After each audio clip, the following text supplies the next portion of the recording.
Essentially, we are a group of volunteer doctors that go around Victoria and give health information to refugees and migrants who are settled in Victoria.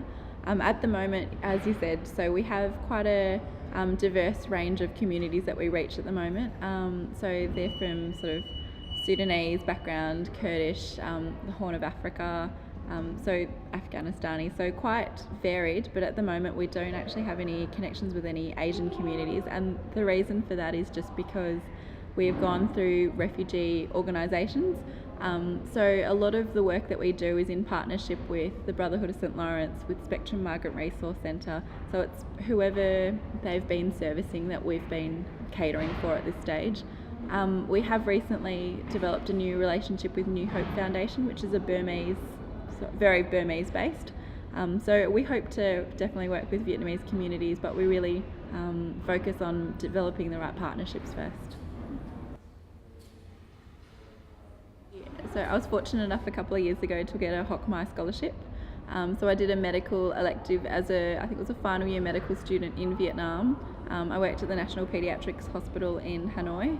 And yeah, I thought it was an amazing experience. I think I was very lucky to be there as an Australian medical student and learn a little bit about the differences between the Vietnamese healthcare system and the Australian healthcare system.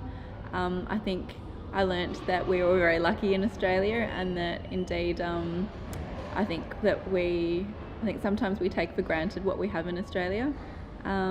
I think it was a great experience also just to experience Vietnam for myself without my parents there, and to be there with friends and just to explore my cultural background.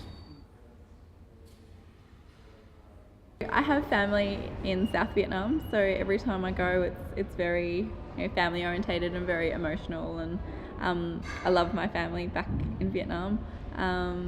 What do I think about Vietnam? I think it's obviously changing very, very quickly, and in terms of just the experience there, I had a great holiday there, and it's always a good place to go to.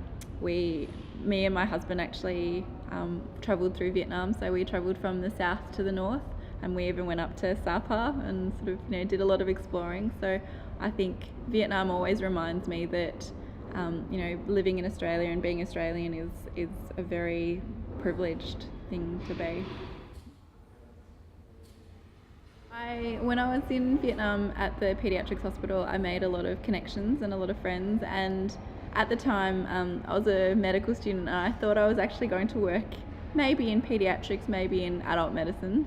And what I've decided through my work here in Australia is that I'm going to pursue paediatrics, and I think hopefully I will go back to the National Paediatric Hospital and see my friends there again and work with these doctors.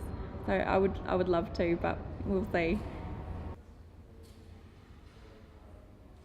So I guess my goals for 2013, so firstly with the project, so we actually aim to deliver 50 different health sessions this year in 2013. At the moment we're doing it completely voluntary. We've been privileged to get a City of Melbourne grant for a small amount of money, and we hope to get another grant so that we can expand the project further. In terms of my professional life, I'm studying to do my specialist exams to become a paediatrician. So that'll take a lot of my time, but on the side I'm studying a Masters of Public Health, and I think that will help me working with communities and working with the Waterwell project to expand that further.